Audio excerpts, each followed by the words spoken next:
Every time I say Kamala Harris was the worst, the most incompetent person that ever served office, a lot of people think it's because I don't like Kamala. Guys, I say that because she is indeed the most incompetent and the most unserious person that ever served office. Would you have done something differently than President Biden during the past 4 years? There is not a thing that comes to mind. So now the first excerpt from the former Vice President Kamala Harris's book is now out. Guys, Kamala Harris wrote a book. To say what? To say what? How she was selected VP because she was a black woman? We know that already. How, as the vice president, Kamala had one job, which was to secure the border. Kamala never visited the border. She left the border wide open. And then she put in place a catch and release policy that unfortunately led to the death of Laken Riley. Kamala Harris wrote a book. To say what?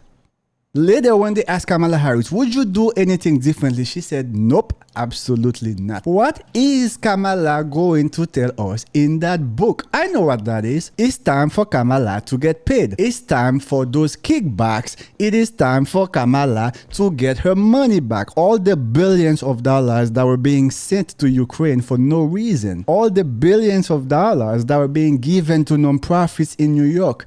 Non-profits in California, non-profits in Chicago for no reason. Now it's time for Kamala to get her money back. You guys remember Stacey Abrams get $500 million for her non-profit, for her non-existent non-profit? That's all it's about. It is time for her to get paid. It slams former President Biden's decision to run for re-election, in part writing this. It's Joe and Jill's decision. We all said that, like a mantra, as if we'd all been hypnotized. Was it grace or was it recklessness? In retrospect, I think it was recklessness. The stakes were simply too high. This wasn't a choice that should have been left to an individual's ego, an individual's ambition. It should have been more than a personal decision. Anything the Democrats accuse President Trump of being, the Democrats are guilty of those same things themselves. Biden spent over 4 years telling the American people, you cannot vote for Trump because Trump is an autocrat. Yet, look what's happening. Kamala Harris is giving it to us in full display, letting us know Biden government was an autocracy. Kamala Harris is telling us, listen, Biden did not run again because it was the best decision for the Democratic Party.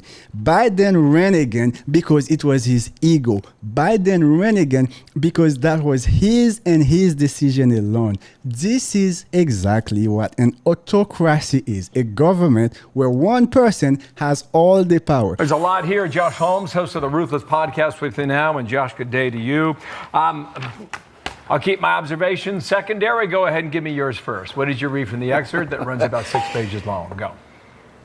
Yeah, thanks, Bill. Look, I think this is revealing for a lot more than her just suggesting for the first time that she had some reservations about Joe Biden having the entirety of the decision of who represents the Democratic Party. It's up to Joe and Jill. She said that is her deep regret that she had. For a party that self-styled itself and branded itself as the party that's going to save democracy, it is a heck of a concession to get to a point where you don't think voters ought to have anything to say about this whatsoever.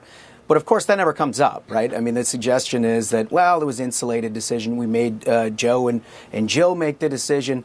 Never once is it discussed that the fact that they canceled an Iowa caucus or a New Hampshire primary or basically threw away the entirety of the Democratic Party's ability to have voters choose who their nominee is. That was the basic issue that they all faced in 2024 that she doesn't even speak to. And Biden's whole campaign was, we are here to protect democracy. President Trump is the biggest threat to democracy we have ever seen. Get out of here. Get out of here. You guys remember what they did to Bernie Sanders? Here's another excerpt. At 80, number one, guys, at 81, Joe got tired, she writes.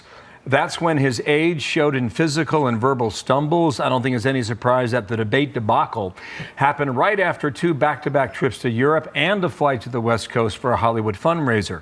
I don't believe it was incapacity. If I believed that, I would have said so. As loyal as I am to President Biden, I am more loyal to my country. Kamala, you have no credibility. You know that. You have no credibility whatsoever. You said you were with President Biden every step of the way. You never came to the American people to say, listen, guys, Biden is not okay. You put America in danger. America has a lot of enemies. You never stood up for America. Look, it's her story, but she points a lot of fingers at a lot of people. She does. And at least the initial excerpt does not place any blame on her. Go for that, Josh. Yeah, of course, the debate she doesn't mention, there's 13 days off before that, coming back from the European trips. But I did find it fascinating. I mean, look, I do believe her that the Biden staff increasingly, maybe even from day one, was hesitant to support her at all. They did run her out there on a number of occasions, and every time she had a verbal gaffe, which were plenty, they did next to nothing to try to clean it up for her. I mean, everybody knew she was not qualified for the job. We knew it every time she opened her mouth. I do believe that that was a problem throughout. It has been a hallmark of Democratic administrations. They did it to Joe Biden, for crying out loud. So that I understand. But I also think that she's sort of painting with a broad brush to suggest that she somehow was doing the world's business as President Biden was doing his own aging and stumbling. I mean, she had plenty of verbal gaffes the American people saw in Technicolor throughout this 4 you know, years. she addressed some of that, too. Let me come back to that in a moment here. Here she is on The View. I mean, like, she's the candidate now. It's October of 2024. The election is a few weeks off. And watch. Well, if anything, would you have done something differently than President Biden during the past 4 years? There is not a thing that comes to mind in terms of, and I've been a part of most of the decisions that have had impact. My intention is to expand that for all Americans.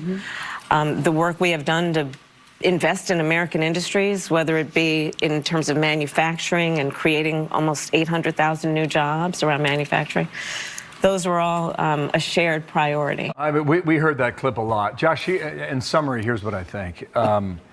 She mentions that the president on July 24th, during his Oval Office address, went 11 minutes long, but did not mention her until the 9-minute mark. She talks about the White House not having her back. She talks about the staff turnover is normal. She took a lot of heat from that publicly. A lot of people being hired and leaving the job who worked on her team. With regard to the border czar, she came out and she said the White House did not defend me. How do you defend such incompetency? When over 10 million of illegal migrants came in this country, how do you defend that? When you are taking the American taxpayers' money to take care of these illegal migrants you let come to this country, how do you defend that? When people that came here illegally are committing crimes, or deleting people, how do you defend that? When they ask you, would you do anything differently? You said no.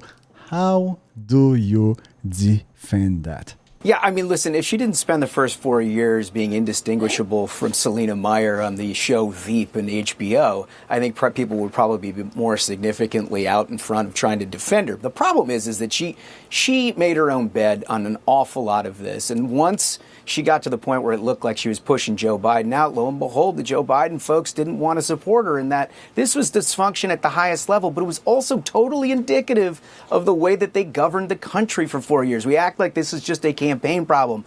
It was an everything problem. Every time I say Kamala Harris was the worst, the most incompetent person that ever served office, a lot of people think it's because I don't like Kamala. Guys, I say that because she is indeed the most incompetent and the most unserious person that ever served office. Imagine you are going to an interview. They tell you exactly what they are going to ask you. Cameras on, action. Boom, they ask you the same questions they told you they were going to ask you. And you still give ridiculous responses? That means you're not only incompetent, you also do not take that job seriously. Kamala Harris spent 4 years with Biden. Later on, while she was campaigning, she couldn't answer basic question. How are you going to fight inflation? Now, let's listen to what MSNBC has to say. MSNBC, that was telling the American people, go vote for Kamala Harris to protect the integrity of this nation. Go vote for Kamala Harris to protect democracy. Let's see what they have to say now. The Atlantic has published an excerpt from former Vice President Kamala Harris's forthcoming new book entitled 107 Days. And in it, Harris details the challenges she faced when Joe Biden dropped out of the race and she was suddenly tapped to run for president. In it, she writes, during all those months of growing panic, should I have told Joe to consider not running? Perhaps. It's Joe and Jill's decision. We all said that, like a mantra, as if we'd all been hypnotized. Was it grace or was it recklessness? In retrospect, I think it was recklessness. The stakes were simply too high. This wasn't a choice that should have been left to an individual's ego, an individual's ambition. It should have been more than a personal decision. I was well aware of my delicate status. Lore has it that every outgoing chief of staff always tells the incoming president's chief of staff, rule number 1, watch the VP. I often learned that the president's staff was adding fuel to negative narratives that sprang up around me. When the stories were unfair or inaccurate, the president's inner circle seemed fine with it. Indeed, it seemed as if they decided I should be knocked down a little bit more. Their thinking was zero-sum. If she's shining, he's dimmed. None of them grasped that if I did well, he did well. That given the concerns about his age, my visible success as his vice president was vital. It would serve as a testament to his judgment in choosing me and reassurance that if something happened, the country was in good hands. My visible success as a vice president? Is that a comedy skit? My visible success as the vice president. My visible success as the vice president. Which success are we talking about now? My visible success as the vice president. Which success? My visible success. My visible success as the vice president? What success? Well, that is from Kamala Harris's new book. Yeah. I'm just going to say, so Willie or who wants to take the jump ball here? Rev, I'll go to you. So you know politics. I mean, you've run for president. I remember at the beginning, I was among those saying to Biden when he won the nomination, we want to see a black woman on the ticket. Right. He'd already committed a black woman in the Supreme Court, which he did. You guys see the level of mediocrity. This man said, I told Biden to put a black woman in the ticket, not to put the most competent person in the ticket. And if that person happened to be a black woman, so be it. If that person happened to be a white man, so be it. But the point is, you are looking for the second most important job in the world, to be the vice president of the United States.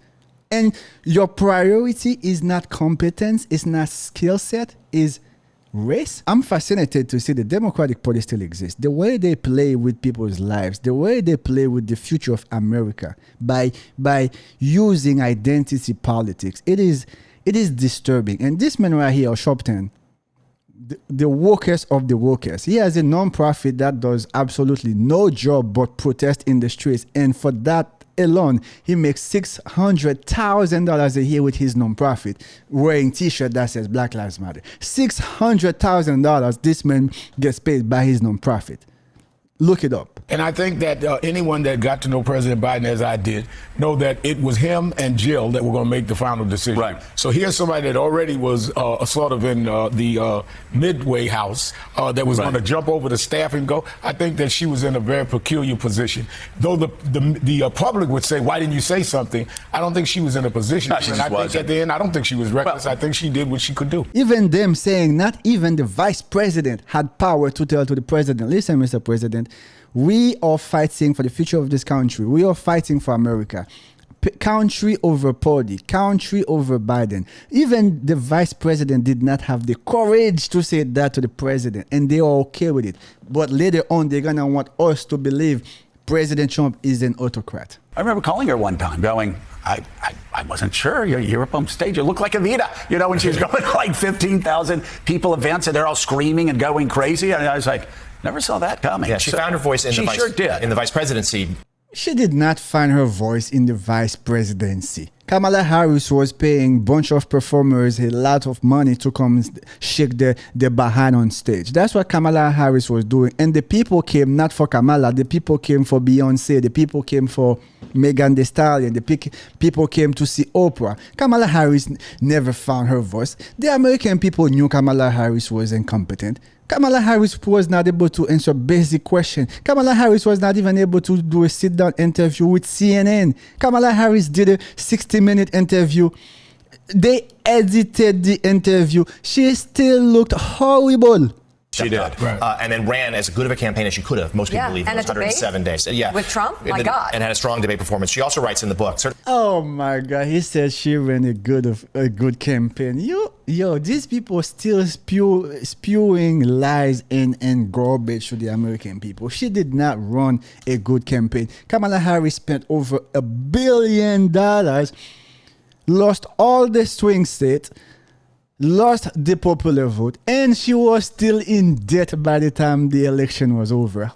How do you say she ran a good campaign? And now we are talking about the vice president. It's not like she was a random woman from Mississippi that just ran for the presidency. No, she was already in the public eye as the vice president, meaning she was relevant. She still lost, and now you're talking about she ran a good campaign. You know what, man? That's enough with these people, man. It's crazy how they still continuing pushing the lies to the American people. Anyway, guys, as always, thanks for watching. If you have not subscribed, go ahead and hit the subscribe button. Hit the like button. It's going to help my video. Hit the notification button as I continue to bring more and better content.